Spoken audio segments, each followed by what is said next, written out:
SC declines to hear petition challenging new criminal laws। क्या अर्थ हुआ? SC, देखो SC की फुल फॉर्म होती है सुप्रीम कोर्ट और हिंदी में बोलते हैं उच्चतम न्यायालय। डिक्लाइंस, डिक्लाइन का अर्थ होता है इनकार कर देना या मना कर देना। टू हियर, हियर का अर्थ होता है सुनना। पेटिशन, पेटिशन का अर्थ होता है याचिका। चैलेंजिंग, चैलेंज का अर्थ होता है चुनौती देना। न्यू, नए।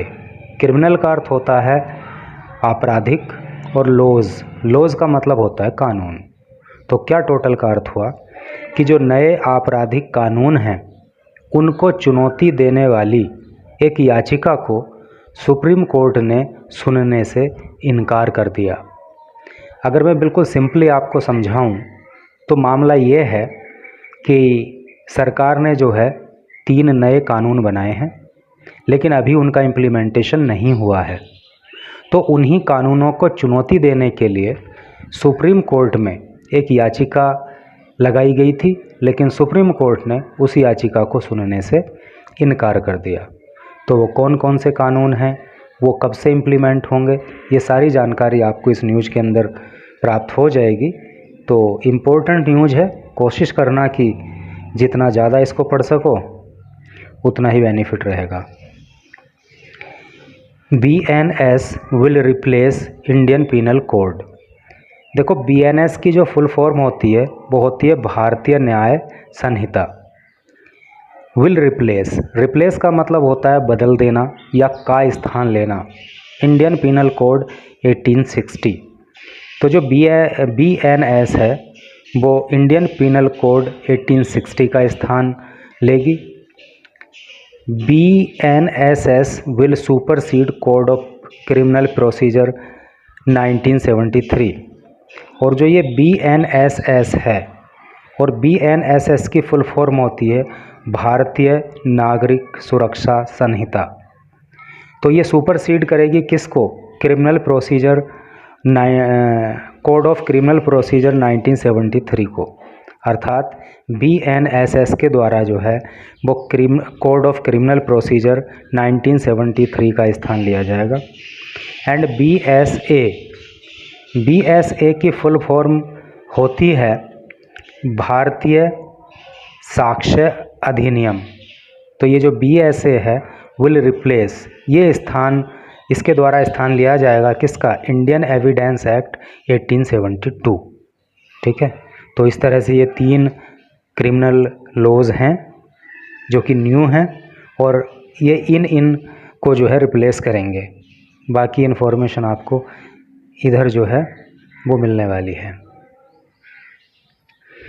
Supreme court on Monday refused, supreme court ने मंडे को इनकार कर दिया। रिफ्यूज़ का मतलब भी होता है इनकार कर देना। तो सुप्रीम कोर्ट ने मंडे को इनकार कर दिया टू एंटरटेन, एंटरटेन का मतलब होता है संज्ञान में लेना या सुनवाई करना। ए पेटिशन, एक याचिका पर, चैलेंजिंग, जो चुनौती देने के लिए लगाई गई थी, वैलिडिटी, वैधता को, of the 3 new criminal laws, 3 नए आपराधिक कानूनों को। अर्थात 3 नए आपराधिक कानूनों को चुनौती देने वाली एक याचिका को सुप्रीम कोर्ट ने सुनने से इनकार कर दिया। और वो कानून कौन कौन से हैं उनके अब नाम लिखे हैं। भारतीय न्याय संहिता, एक कानून तो ये है। दूसरा है भारतीय नागरिक सुरक्षा संहिता और तीसरा है भारतीय साक्ष्य अधिनियम। तो इन कानूनों की वैधता को चुनौती देने वाली एक याचिका को सुप्रीम कोर्ट ने सुनने से इनकार कर दिया। एंड सीकिंग स्टे, और स्टे भी मांगा गया था। सीक का मतलब होता है मांगना या खोजना। तो स्टे भी खोजा गया था, स्टे भी मांगा गया था on their scheduled operation from July 1। और 1 जुलाई से जो इन कानूनों का ऑपरेशन शेड्यूल्ड है, अर्थात 1 जुलाई से इनका जो इम्प्लीमेंटेशन होना है, तो उसके लिए भी जो है सुप्रीम कोर्ट से स्टे की मांग की गई थी। तो 3 कानून आपको पता लग गए और ये पता लग गया कि 1 जुलाई से इनका इम्प्लीमेंटेशन होना तय है। BNS will replace Indian penal code 1860। तो जो BNS है वो इंडियन पिनल कोड 1860 का स्थान लेगा। BNSS will supersede code of criminal procedure 1973 और BNSS के द्वारा कोड ऑफ क्रिमिनल प्रोसीजर 1973 का स्थान लिया जाएगा। And BSA will replace Indian evidence act 1872 और BSA के द्वारा जो है इंडियन एविडेंस एक्ट 1872 का स्थान ले लिया जाएगा। एज सून एज का मतलब होता है ज्यों ही या जैसे ही। The case was called for hearing, जैसे ही इस मामले को सुनवाई के लिए लाया गया। The bench of justice Bela M Trivedi and Pankaj Mittal said. तो न्यायमूर्ति, जस्टिस का मतलब न्यायमूर्ति होता है, तो न्यायमूर्ति बेला M त्रिवेदी और न्यायमूर्ति पंकज मित्तल की बेंच ने सेड कहा, क्या कहा, that the laws had not yet come into force, कि ये जो लॉज हैं, ये जो कानून हैं, हैड नॉट येट कम, अभी नहीं आए, इनटू फोर्स में, अर्थात अभी इनका इम्प्लीमेंटेशन नहीं हुआ, अभी ये लागू नहीं हुए हैं। इट ऑल्सो, देखो कम इनटू फोर्स का मतलब होता है लागू होना अर्थात इम्प्लीमेंटेशन होना।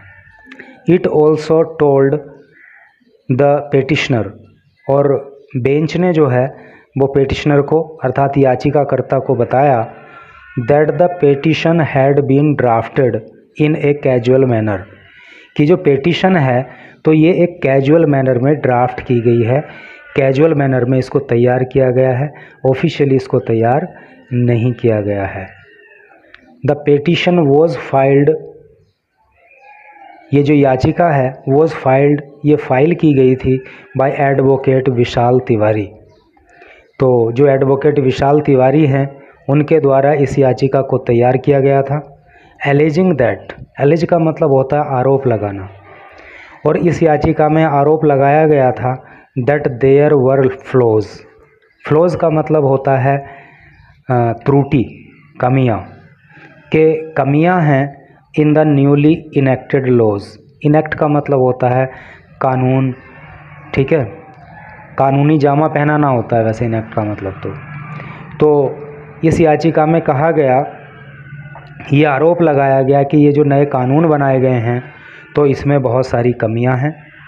विच वर पास्ड बाय पार्लियामेंट, अर्थात ये जो विच वर पास्ड बाय पार्लियामेंट, और ये जो 3 कानून है ना ये पार्लियामेंट के द्वारा पास कर दिए गए थे विदाउट डिस्कशंस। डिस्कशन का मतलब होता है वार्तालाप, एंड डेलिब्रेशन का मतलब भी कुछ इसी तरह का होता है, विचार विमर्श या फिर वार्ता। तो बिना विचार विमर्श किए, बिना वार्ता किए ही ये जो 3 कानून पार्लियामेंट ने पास कर दिए, तो इनमें बहुत सारी कमियां हैं, ऐसा जो है पेटिशन में कहा गया। द पेटिशन सेड, पेटिशन में कहा गया है अर्थात याचिका में कहा गया है, इन पार्लियामेंट की संसद के अंदर मेंबर्स डिबेट, के संसद के अंदर जो मेंबर ऑफ पार्लियामेंट होते हैं तो उनकी जो डिबेट है, उनसे जो विचार विमर्श करना है, bills before they vote on them, तो वोट करने से पहले किसी कानून के पक्ष में या विपक्ष में वोट करने से पहले क्या होता है कि उनसे विचार विमर्श किया जाना चाहिए। बिकॉज़, क्योंकि डिबेट्स आर पब्लिक, क्योंकि डिबेट जो होती हैं ना तो वो कैसी होती हैं, पब्लिक होती हैं, सार्वजनिक होती हैं। They provide members of parliament, they वो प्रोवाइड कराती हैं, उपलब्ध कराती हैं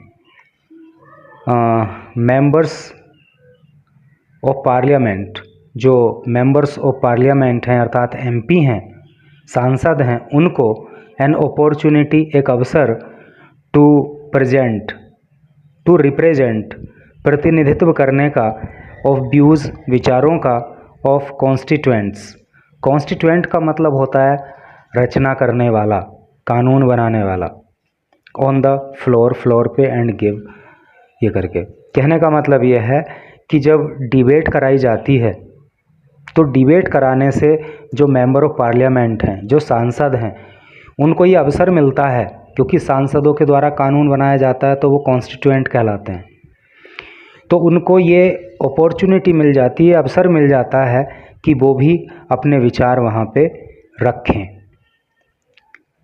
द ऑल 3 क्रिमिनल लॉज, ये जो सभी के सभी 3 आपराधिक कानून हैं, वर पास्ड, ये पास कर दिए गए, एंड इनेक्टेड, इनेक्ट का मतलब होता है कानूनी जामा पहनाना, कानून में बदल देना, और इनको कानूनी जामा पहना दिया गया विदाउट एनी पार्लियामेंट्री डिबेट्स, बिना किसी पार्लियामेंट्री डिबेट के, अर्थात पार्लियामेंट में कोई डिबेट भी नहीं कराई गई, ठीक है, और इनको जो है कानून में तब्दील कर दिया गया। एज अनफॉर्चुनेटली, अनफॉर्चुनेट का मतलब होता है दुर्भाग्य, और अनफॉर्चुनेटली मतलब दुर्भाग्य से। As unfortunately most of the members, और ये दुर्भाग्य की बात है कि मोस्ट ऑफ द मेंबर्स, अधिकांश सदस्य, वर अंडर सस्पेंशन, वर थे अंडर सस्पेंशन, मतलब सस्पेंशन का मतलब होता है निलंबन।